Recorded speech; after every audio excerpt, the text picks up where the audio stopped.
Chapter 9. At first light you draw the curtains. Your room looks north over the marshes. The mist hangs over the flooded pastures, drainage ditches and low reed banks. The hulk of an abandoned radar dish lies by a rash of stumpy trees, half shrouded by the ghost of cloud. The radiator begins clanking and you return your attention to the room. You've decorated your room as best you can, but it still smells of damp plaster, and the wind at night still whistles through the gaps in the rusty metal window frames. Your homework diary lies on the desk, covered with the embossed gold crest of the school, a line rampant with the words Semper Idem beneath. You count off the days within the diary. It's been over 2 weeks now. 2 weeks when you've insisted that none of the spare uniforms would fit, and so you've avoided being clothed in the canary and grey uniform. Thurley kept giving you second-hand ones which smelled of overcooked cabbage, but you resisted. The work has been harder than you imagined. Long lessons, severe tests, piles of homework. For as well as learning all about dark energy, there's been the usual school lessons. You've had to solve quadratic equations in maths, learn French verb endings, memorize a speech from Hamlet, and play netball in a hailstorm. But today is Saturday. Saturday, no silent inspection at breakfast. Saturday, no tests or homework to hand in tomorrow. Saturday, no dismal control lessons. For Wells has taken to getting the whole class to dress in goggles, aprons and face masks after the first session. Today is a day with no demands. There's a knock at the door.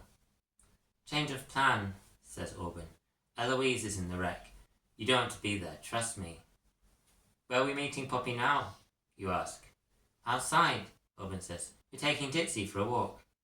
We're really going to tell her? Tell her what happened on the nest? You say. I know we talked about it, but now it's come to it, I'm not sure it's a good idea, says Auburn. It depends on if we can trust her, they say. Outside, Poppy lets Auburn hold Ditsy's lead and you link up with her arm. You follow one of the paths out to the gorse banks which surround the school and make up the hinterland of the grounds. The path circles around the edge of Marston to one side of the school. To the other is a tumbled low flint wall, beyond which the ground slopes down towards the oozing marshes. The wall in places reaches your waist, at other points only to your knees. Stones lie in piles where they have fallen. You can't see much of the marsh, for the fog is rolling in from the coast, a damp chill settling on your skin. It's been a bit of a shock getting used to it over here, says Poppy, handing out some American candies from her bag. So much is different. This is so good, you say, munching. What is it? We call it chocolate, and I can't live without it. We have a drink, says Auburn. Cocoa, it tastes a bit the same. Yeah, it's kind of the same, but it don't hit the spot in the same way, says Poppy. I'm going to get this stuff imported, somehow. We'll put in a shilling or two, you say. Don't worry about it, says Poppy. It's on me. But don't tell anyone. I'm not really allowed to bring it in. There are strict rules. It's illegal, I suppose. You guys aren't going to tell on me, are you? No, you say. You can trust us. Yeah, says Auburn. We're not going to alert the customs officers of the Empire. Wonderful, says Poppy in her twanging accent. I'll have to order some, but it's hard to know where to find stuff here without being able to go online. On a line, you say. What line? Ugh, says Poppy. I mean, if only I had my phone to search something up.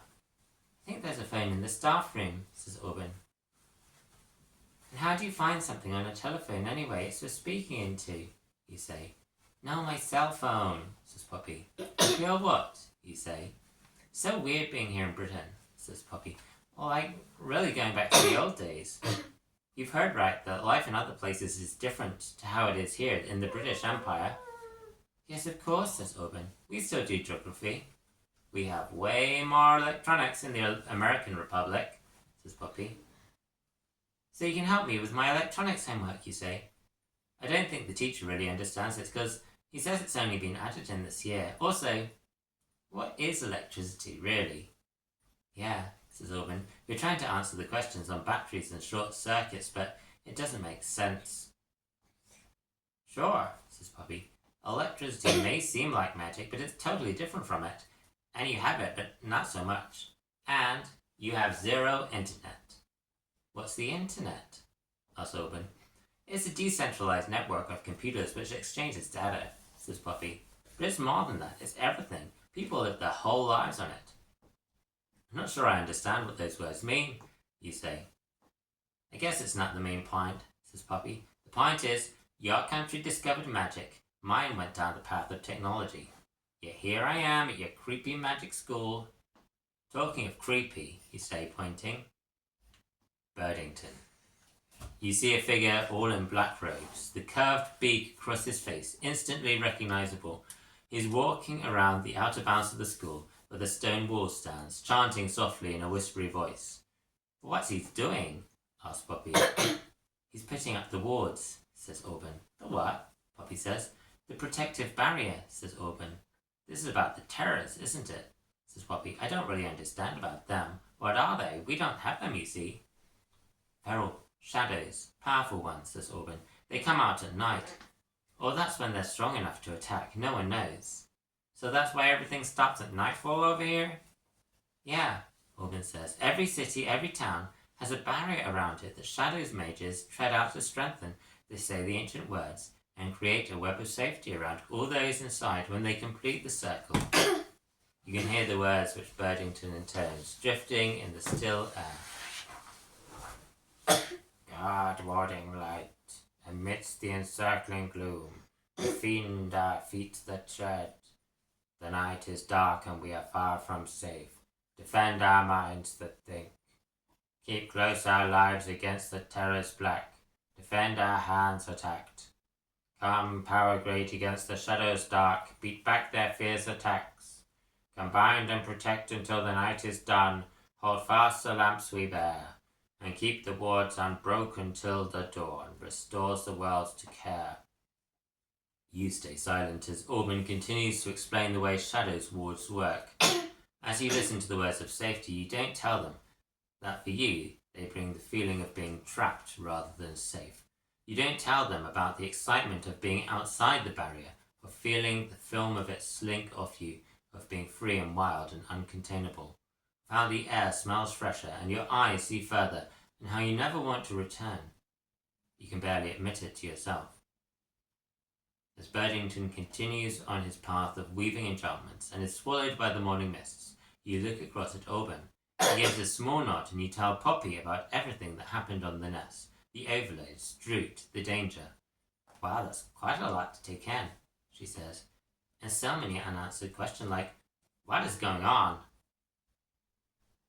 I think we might need to get out of here before Droot can persuade anyone that Rosie needs to be killed, says Auburn. I'm not sure I belong here at all, you say. Perhaps it's better to try and get away from this place. I've started to put together some packs in case we need to make a quick getaway, if they come for us, says Auburn. It's a good idea, says Poppy, but I say, the better one is to investigate. Stay a step ahead of them by finding out what's really going on. You'll never get the chance if you're only able to practice right under the nose of the teachers. I think we need to steal a vial of that copycat. You say. Escape, investigation, how about, let's try both. But hearing you both talk, it makes me think, I've got another idea. What? Says Poppy. I feel like the answer's in the marsh itself. There's something there. There is something there, there's a path to the nest, and at the end of the path is a toad called Droot, says Auburn. Yeah, that's the last place we should go, says Poppy. You'll be back there before you know it. The awakening is coming soon enough.